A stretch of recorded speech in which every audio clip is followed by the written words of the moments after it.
Para dar inicio, debemos recordar dos conceptos básicos, vacunas e inmunidad, sabiendo que vacunas no es más que el producto que se va a administrar para prevenir la enfermedad, e inmunidad es el estado de resistencia natural o adquirida ante ese agente infeccioso.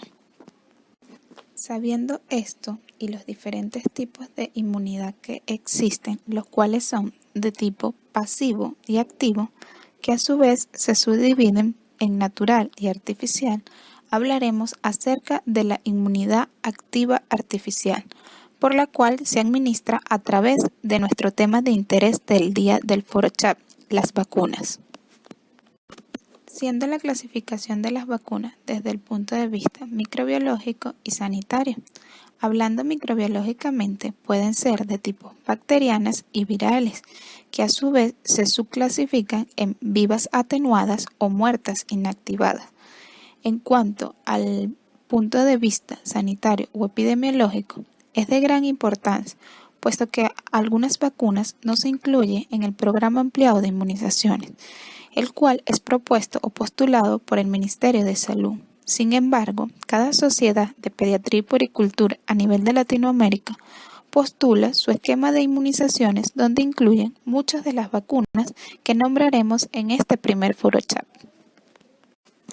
Es de gran importancia saber cuál es la diferencia entre una vacuna viva atenuada e inactivada, ya que de esto depende la dosis, la administración, la colocación en la nevera, el efecto que se desea causar. Por eso, les dejamos en este cuadro resumen 10 diferencias entre ambas vacunas.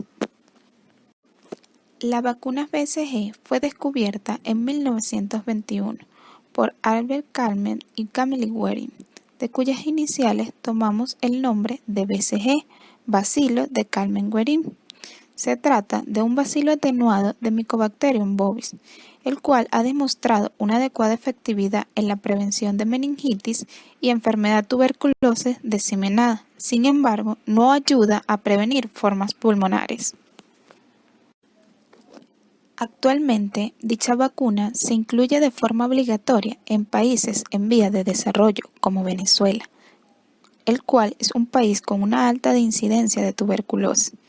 Siempre surge la duda de cuándo, a quién se debe aplicar dicha vacuna, por lo que se estipulan dichas indicaciones.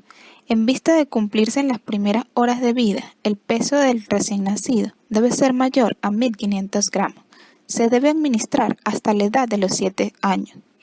Muchas veces no desarrollan cicatriz, pero si está documentado de forma adecuada en la tarjeta de inmunización, no se debe revacunar.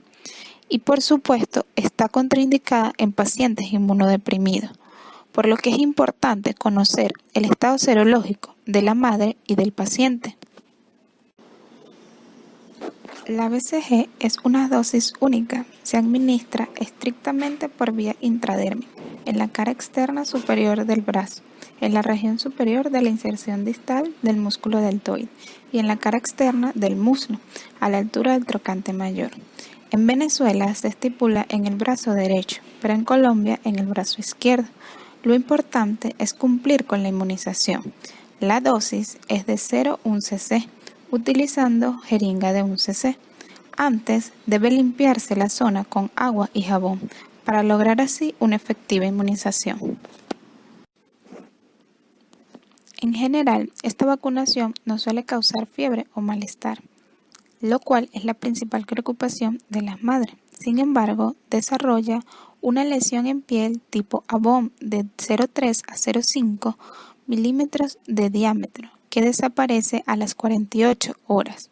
2 o 4 semanas posteriores se desarrolla una pequeña pápula que va aumentando de tamaño y puede ulcerarse unas semanas más tarde. Y además presenta engrosamiento de los nódulos linfáticos cervicales o axiales. La pápula persiste durante 2 o 3 meses y deja una cicatriz permanente. Esta reacción no requiere tratamiento, se cura de forma espontánea y ante la ausencia de inmunización nos permite identificar que al menos la BCG se cumplió. Sin embargo, el no ver la cicatriz no significa que no esté vacunado, siempre y cuando esté documentado. A continuación, hablemos de vacuna antipoliomielitis. El virus del polio, con sus 3 serotipos, es muy contagioso y ha sido responsable de numerosos casos de parálisis y muerte en todo el mundo. La poliomielitis no tiene tratamiento y la vacuna es la principal herramienta que se dispone para control eficaz de los brotes. Existen 2 presentaciones de esta vacuna, una de virus vivos atenuados, que es polio oral o Sabin, y otra de virus inactivados, IPV o SAL. Ambas protegen contra los 3 serotipos del polio, logrando una inmunogenicidad de hasta 98% después de 3 dosis. El esquema básico consiste en 3 dosis, a los 2, 4 y 6 meses, un primer refuerzo entre los 15 y 18 meses y el segundo refuerzo entre los 4 y 6 años de edad. En caso de Las principales diferencias entre estas 2 vacunas son las siguientes. La vacuna de polio oral o Sabin está compuesta de virus vivos atenuados, se administra vía oral, no produce dolor, existe riesgo de parálisis flácida o de portador crónico, sobre todo en pacientes inmunosuprimidos, produce inmunización de los contactos de personas vacunadas, lo que se conoce como inmunidad de rebaño, por lo que no se recomienda aplicar en niños hospitalizados. La principal contraindicación de esta vacuna son aquellas personas inmunosuprimidas, ya sea VIH, gamma-globulminemias, neoplasias, pacientes en tratamiento inmunosupresor y niños en contacto con personas inmunosuprimidas. Con respecto a la vacuna de polio inactivada o SAL, está compuesta efectivamente de virus inactivados, se administra vía intramuscular, por lo que puede producir dolor y eritema en el sitio de la inyección, siendo las principales reacciones adversas esperadas para esta vacuna. No existe riesgo de parálisis flácida ni de portador crónico. No produce inmunidad de rebaño, por lo que puede aplicarse en pacientes hospitalizados. Asimismo, está indicada en caso de que exista alguna contraindicación para polio oral o Sabin. La vacuna de polio inactivada se puede encontrar combinada con triple bacteriana celular, Haemophilus influenza tipo B y hepatitis B, en diferentes presentaciones comerciales como se muestra en la imagen. Al ser una vacuna inactivada, puede utilizarse simultáneamente con otras vacunas, siempre administrada en sitios separados y con jeringa y agujas diferentes. No se conocen interacciones con otros fármacos o productos biológicos. Pueden dar reacciones locales como eritema, dolor e induración en el lugar de la inyección y generales como fiebre o disminución del apetito, pero no se ha comunicado efecto adverso grave en relación con la administración del componente IPV, siendo una vacuna muy segura. Vacuna antineumococo. El Streptococcus pneumoniae es un coco gram positivo. Hay más de 91 serotipos, cada uno de ellos definido por la especificidad de un polisacárido capsular, del que depende la inmunidad específica de la vacuna. La bacteria inicia la colonización nasofaringea en los primeros meses de vida. La máxima tasa de colonización se alcanza a los 3 años. El neumococo causa 2 formas de enfermedad, invasiva como son meningitis, bacteremia, sepsis, neumonía bacterémica y otras, y no invasiva como la neumonía, otitis media y sinusitis. La colonización nasofaringea constituye el único reservorio del neumococo. Existen 2 tipos de vacunas frente al neumococo: las polisacáridas o no conjugadas y las que contienen polisacáridos capsulares conjugados a una proteína transportadora. Las no conjugadas o polisacáridas, por ser antígenos timo independiente, contienen polisacáridos puros, no inducen memoria inmunológica ni respuestas secundarias de anticuerpos, además que son poco inmunógenas, por debajo de los 2 años de edad, por lo que no se recomienda antes de esa edad. Por otra parte, la administración repetida de estas vacunas induce cada nueva administración un título menor de anticuerpos, lo que se conoce como tolerancia. Las vacunas conjugadas contienen antígenos de... Empecemos con la vacuna conjugada de 13 serotipos. No es necesario aprenderse todos los serotipos contra los que protege. Se resaltó en rojo el 19A para recordar que es uno de los serotipos con mayor incidencia de enfermedad neumocócica invasiva.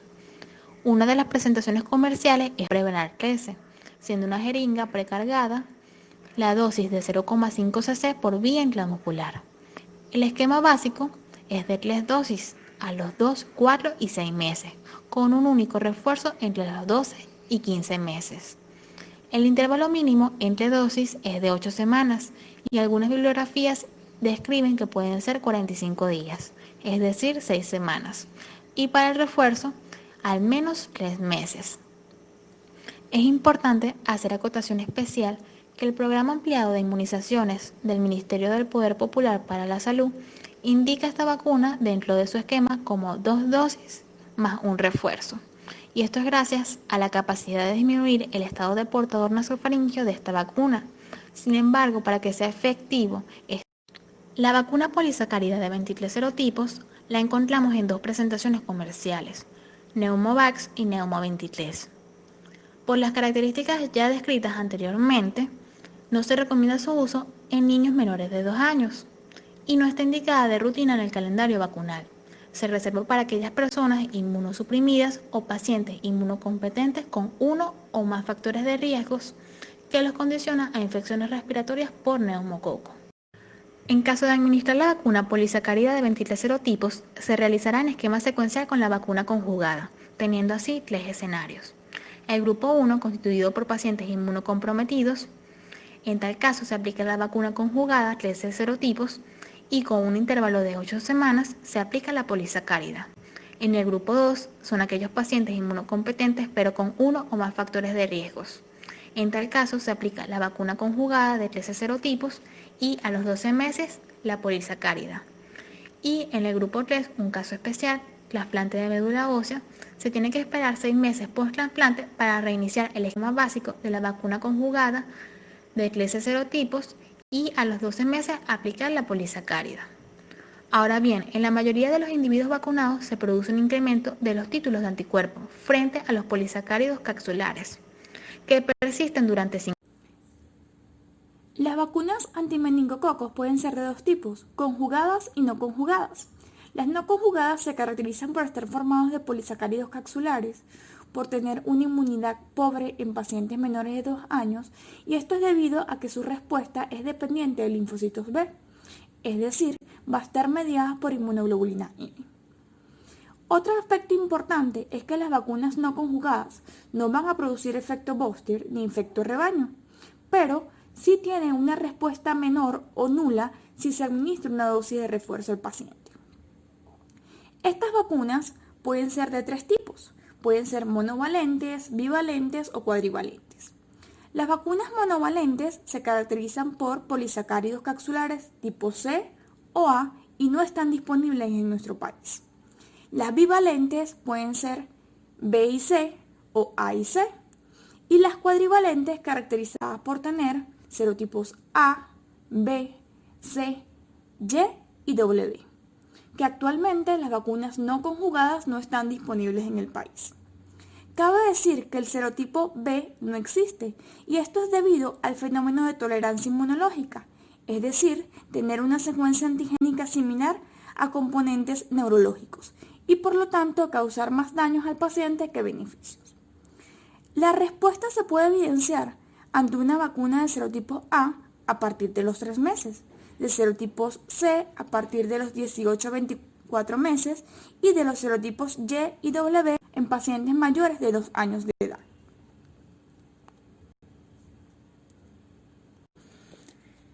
Dentro de las vacunas no conjugadas, a nivel mundial existen 2. La primera, meningocócica de serotipos A y C, producida por Laboratorio Sanofi Pasteur, se administra vía intramuscular o subcutánea a pacientes de más de 2 años de edad, una dosis con un refuerzo cada 3 años. La otra vacuna es la meningococo B y C.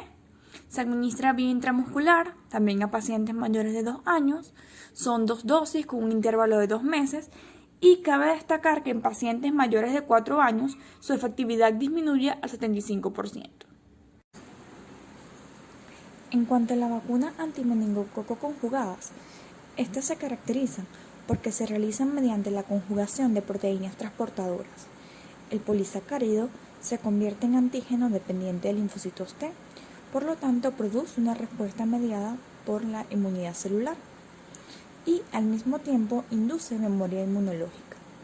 Dentro de este grupo de vacunas tenemos vacunas monovalentes como Menjugate, caracterizada por estar formada por el antígeno polisacárido del Neisseria meningitidis tipo C. Se administra vía intramuscular en pacientes menores de 12 meses, son 2 dosis, una a los 2 y 4 meses con un refuerzo entre los 12 y los 15 meses, mientras que en pacientes mayores de 12 meses se administra una sola dosis. Cabe destacar que esta vacuna ya no se encuentra dentro del calendario nacional de la Sociedad Venezolana de Pediatría y Puericultura del 2020. Ellos recomiendan la administración de las vacunas polisacáridas en 2 dosis, una a los 6 meses y otra a los 12 meses.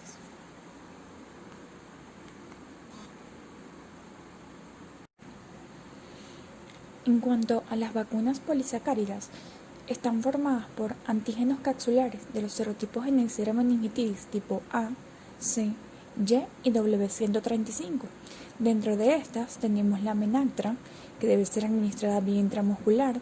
Su esquema de vacunación se basa en pacientes mayores de 9 meses. Por lo tanto, pacientes entre 9 meses y 23 meses deben recibir 2 dosis, con un intervalo de 3 meses. Pacientes entre los 2 y 55 años, una dosis, y pacientes de alto riesgo, 2 dosis, con un intervalo de 2 meses. En cuanto a Nimenrix, del laboratorio Pfizer, en esta oportunidad ellos manifiestan que los pacientes menores de 6 meses pueden recibir la vacuna, teniendo así que su esquema se caracteriza en pacientes entre 6 semanas de vida y 6 meses deben recibir 2 dosis con un intervalo de 2 meses y un refuerzo entre los 12 y 15 meses de edad. Y pacientes mayores de 6 meses solo deben recibir una sola dosis.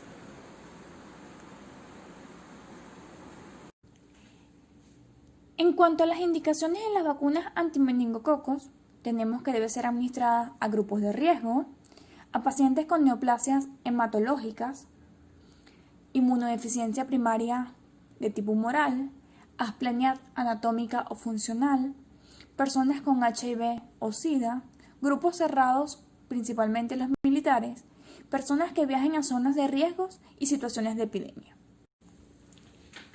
¿Y cuáles son los efectos adversos producidos por la vacuna del antimeningococo? Dentro de estos destacan reacciones locales como petequias y dolor de 24 a 48 horas después de la administración de la vacuna. La fiebre se caracteriza por ser baja y presentarse en los primeros 2 días. Irritabilidad, reacciones alérgicas, vómito, diarrea, dolor abdominal, cefalea, convulsiones. Y uno de los efectos adversos más temidos por el pediatra es el síndrome del colapso, caracterizado por hipotensión, pulso filiforme, cianosis, reticulado marmóreo, convulsiones, encefalopatías asociadas a fiebre.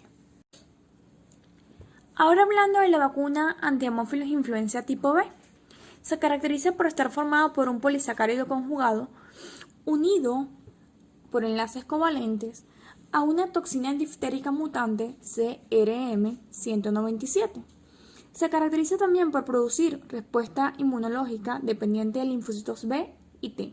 Por lo tanto, estaría actuando tanto en la inmunidad humoral como celular. Existen presentaciones monovalente, pentavalente y hexavalente, las cuales están unidas a otro grupo de vacunas para su administración más fácil. En cuanto a la vía de administración, es vía intramuscular. En pacientes de 2 a 6 meses deben recibir 3 dosis con un refuerzo entre los 15 y 18 meses. En pacientes de 7 y 11 meses de edad, 2 dosis con un refuerzo entre los 15 y 18 meses. En pacientes entre 12 y 14 meses, 2 dosis. Y en pacientes entre 15 y 59 meses deben recibir una sola dosis. En cuanto a las indicaciones de la vacuna anti-hemófilos influenza de tipo B, tenemos que es de tipo universal en pacientes menores de 5 años, en pacientes mayores de 5 años que cursen con asplenia anatómica funcional, personas con HIV o SIDA y en pacientes nefróticos, recordando que son pacientes susceptibles a sufrir enfermedades por gérmenes capsulados. La enfermedad invasora por hemófilos influenza tipo B también es una indicación en pacientes menores de 5 años, sin embargo no es de regla universal. En cuanto a los efectos adversos, realmente son pocos. Puede surgir un eritema a nivel del sitio de la colocación de la vacuna, dolor, fiebre, una temperatura entre 38 y 38.5 o hasta un 38.7, sin embargo no es una fiebre alta, vómitos y reacciones alérgicas. Y así hemos terminado el primer ForoChat de vacunas. Le damos las gracias a todos por su participación y les recordamos quiénes somos. La doctora Verónica Calderón, hematólogo pediatra y pediatra poricultor. La doctora María de los Ángeles Pinto, pediatra poricultor. Y la colega, la doctora Laura Gómez, pediatra poricultor. Abriremos el ciclo de preguntas. ¿Tienen alguna inquietud, cualquier duda, pregunte, que nosotros con gusto les responderemos.